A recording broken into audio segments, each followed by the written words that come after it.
నాకు తెలిసి తెలుగు అమ్మాయిలకి ఇంత మంచి అవకాశం వచ్చిన ఒక హీరోయిన్ ఎవరు లేరని నా ఫీలింగ్ ప్రస్తుతానికి. ఎందుకంటే లాస్ట్ 5 ఇయర్స్లో 15 సినిమాలు, 6 వెబ్ సిరీస్లు, ఎక్కడ చూసినా ఈ అమ్మాయి ఎక్కడొకక్కడ కనబడుతూ ఉంటుంది. అరే హీరోయిన్గా ఉన్న అమ్మాయి ఈ అమ్మాయి ఎక్కడ కనబడింది, ఒక చిన్న క్యారెక్టర్లో అయినా అనిపించే ఒక గొప్ప మనసున్న వ్యక్తి నాకు తెలిసి పర్సనల్గా ఆమె అగద్దాలో ఇప్పుడు ఒక మెయిన్ రోల్లో చేస్తున్న కామాక్షి భాస్కర్ల గారు.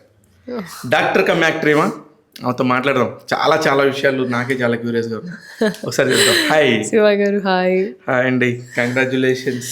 Thank you so much. నాకు చాలా చాలా ఇష్టమైన అనుష్క గారితో మిమ్మల్ని పోల్చారు. అదైతే నేను అమ్మో బాబోయ్ అనుకున్నాను కదా. నాకు చాలా ఇష్టం ఆవిడంటే.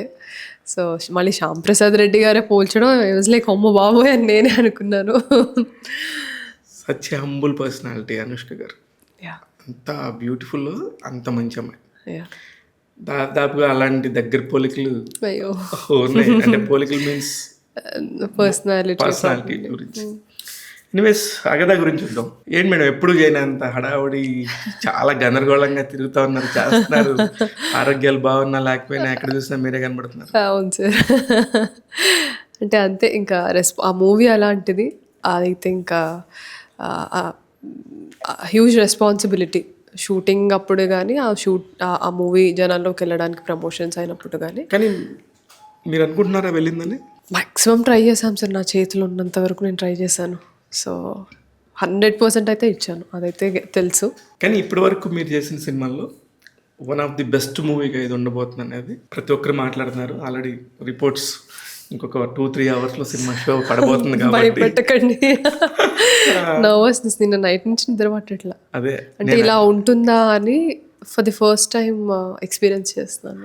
ఇన్ని సినిమాలు చేసిన తర్వాత ఇలాంటి ఒక ఎక్స్పీరియన్స్ వచ్చింది. ఎందుకు అంటే ఇన్ని సినిమాలు ఎందుకు అయిందనా?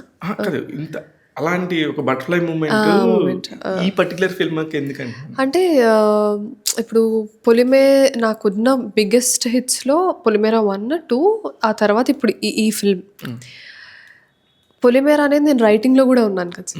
రైటింగ్లో ఉన్నాను, ఏడీగా ఉన్నాను, మూవీ పోస్ట్ ప్రొడక్షన్ చూసుకున్నాను, ఫైనల్ కాపీ క్యూబ్కి ఎక్కించినప్పుడు కూడా నేను ఉన్నాను ఇచ్చినప్పుడు. సో అది డిఫరెంట్, ఎందుకంటే అది నాకు రైటింగ్ నుంచే నాకు తెలుసు అది ఎలా ఉండబోతుంది ఏంటి అనేది. బట్ ఇందులో మోర్ దెన్ ఒక ఏడీగా అలా కాకుండా ఓన్లీ యాజ్ అన్ యాక్టర్గా అండ్ ఎస్పెషలీ ఒక మొత్తం మూవీ నెరేటివ్ని క్యారీ చేసే ఒక మెయిన్ క్యారెక్టర్గా ఇదే ఫస్ట్. 4 పిల్లర్స్లో మెయిన్ పిల్లర్ కాబట్టి ఇలా నేను ముందు ఎప్పుడు చేయలేదు కదా. సో ఈ nervousness and it is very crucial మన కెరియర్ బిల్డ్ చేసుకునేటప్పుడు కొన్ని మూవీస్ వర్కౌట్ అవ్వడం యాజ్ అన్ యాక్టర్గా and for the whole project చాలా ఇంపార్టెంట్. అయితే నాకు తెలిసి ఇన్ని క్రాఫ్ట్లు చేసే ఒక తెలుగు హీరోయిన్ మీరే అని నేను చాలా బలంగా నమ్ముతున్నాను. అవును సార్, అదే నిజమే. అది గట్టిగా చెప్పండి. ఎందుకంటే మనకు వెళ్ళాల్సినవి వెళ్ళకుండా ఈ అమ్మాయి దయ్యం క్యారెక్టర్లో సూట్ అయిపోయింది అనేది ఒకటి పడిపోతుంటే నాకు బాధగా ఉంటుంది. అదేంటంటే ఐ నో యూ ఎంత మంచి రైటర్, ఒక ఏడీగా అంటే ఎంత కష్టం ఉంటుందో నాకు తెలుసు. 24/7 మనం సినిమా షూటింగ్ సంబంధించి ఏదైనా సరే ఫస్ట్ ఏడి మీద బాధ్యత ఉంటుంది. చాలా వర్క్ ఉంటుంది. అందులోనూ మీరు స్క్రిప్ట్ టైం నుంచి కూడా ఉంటారు ఒక ప్రొడక్షన్తో. అది ఎంత కష్టం అనేది సినిమా గురించి కొద్దిగా నాలెడ్జ్ ఉన్న వాళ్ళకి తెలుస్తుంది. అవన్నీ చేస్తున్నప్పుడు మీరు అవన్నీ కూడా చెప్పడానికి ఎందుకు హెసిటేట్ చేస్తారు? ఎవరు అడగరు సార్, అడగరు. అంటే చాలా మనకు ఒక డెఫినేషన్ డెరివేషన్ వచ్చేసింది. హీరోయిన్స్ అంటే ఇలా బట్టలు వేసుకుంటారు, ఇలా ఈవెంట్స్కి వస్తారు, ఇలా ఓపెనింగ్స్ చేస్తారు, సో ఇలా కెరియర్ అలా ప్లాన్ ఒకటి వచ్చేసింది తెలియకుండానే. రిపిటేటివ్గా ఒకటే పని చేస్తే దానికి ఒక నెల అయితే మనం డిరైవ్ చేస్తాము, అది వచ్చేసింది.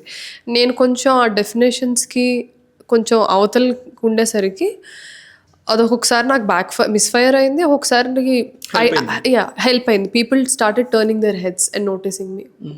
తినేంటి like what is she doing అనేది వచ్చింది. సో నాకు ప్లస్ అండ్ నెగిటివ్ రెండు అయ్యాయి. డెఫినెట్గా అంటే మేడం ఇట్స్ జర్నీ. ఈ జర్నీలో అన్నీ ఉంటాయి కాబట్టి మనం థరోగా ఎంజాయ్ చేసినంతకాలం ఇట్స్ బ్యూటిఫుల్. అదర్వైజ్ దీని అంత నాస్టీ థింగ్ ఇంకో కొంచెం హార్ష్గా అన్నానేమో. This is correct actually. ఈ అగదా గురించి కాసేపు మాట్లాడదాం మేడం, ఎందుకంటే రిలీజ్ కాబట్టి నేను ట్రైలర్ చూసినప్పుడు ఈ మధ్యకాలంలో నేను 5 సార్లు 6 సార్లు ట్రైలర్ చూసిన సందర్భమే లేదు. నైస్. 5 సార్లు చూసాను మీ ట్రైలర్. ఎందుకంటే ఏదో చెప్తున్నారు, అదేంటో అర్థం కావట్లేదు, ఎక్కడో హుక్ ఉంది.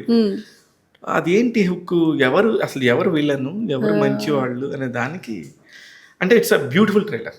ఒక సినిమాకి వెళ్ళాలి, సినిమా చూడాలి అనే ఒక మైండ్ సెట్, క్యూరియాసిటీని క్రియేట్ చేశారు. హ్యాట్స్ ఆఫ్ టు ఎంఎస్ రాజు గారు. అంతే.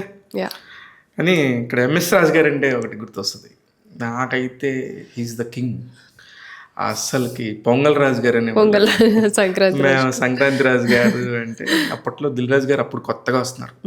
ఏ స్టేజ్ మీద చూసినా నేను ఎంఎస్ రాజు గారి లాగా అవుతాను. నేను ఎవరు పాపం అంతమందికి ఇన్స్పిరేషనల్గా ఉన్న వ్యక్తి సడన్గా అది మనం ఏమన్నా ఫాల్ డౌన్ అంటే తప్పేమో, ఒక సినిమా నిర్మాత అనేవాడు ఎక్కడికో వెళ్ళిపోతే ఎక్కడికో కిందకి వస్తాడు అనేది చూడటానికి నా కళ్ళ ముందున్న ప్రత్యక్ష ఉదాహరణ ఎంఎస్ రాజు గారు. మీరు ఒప్పుకుంటారు కదా? ఆయనే ఒప్పుకున్నారు, ఇక మనం ఒప్పుకోక తప్పదు. చెప్తుంటారా మీకు అలాంటి స్టోరీస్? చెప్తా ఉంటారు. హౌ పీపుల్ చేంజ్, సీజన్స్ మారినట్టు మనుషులు ఎలా మారుతారు, అదంతా ఆయన ఎలా చూశారు, దాన్ని ఎలా he took it with a pinch of salt. So నేను అక్కడే ఆగిపోయి ఉంటే మళ్ళీ నేను రీడిస్కవర్ చేసుకోవాలన్న అది తాపత్రయం నాకు ఉండేది కాదు. So I don't want to stop. కానీ ఆయన చూడండి ఎలాగొచ్చారు మళ్ళీ టర్న్ బ్యాక్. విచిత్రం ఏంటంటే నాకు ఆయన తీసిన ప్రతి సినిమా కూడా ఇష్టమే. యాజ్ ఎ డైరెక్టర్గా, ప్రొడ్యూసర్గా ప్రపంచం అందరూ మెచ్చిన సినిమాలే. ఆయనలో చాలా ఈస్థెటిక్స్ ఉంటాయండి డైరెక్టర్గా కూడా. చాలా పర్ఫెక్ట్ ఉంటాయి. నేను యాక్చువల్లీ అది మళ్ళీ పెళ్లిలో ఎక్కువ అబ్జర్వ్ చేశాను. ఎగ్జాక్ట్లీ. మళ్ళీ పెళ్లి సినిమాని అందరూ చాలా అవహేళనగాను చాలా తక్కువగా మాట్లాడతారు, కానీ సూపర్ సినిమా అది. అంటే వాళ్ళ లైఫ్లో జరిగిన వాటిని వీళ్ళు సినిమాగా మలిస్తే ఎలా ఉందనేది వాళ్ళు ఒప్పుకున్నారు, వాళ్ళు యాక్సెప్ట్ చేశారు, దానికి రాజు గారు న్యాయం చేశారు. సింపుల్.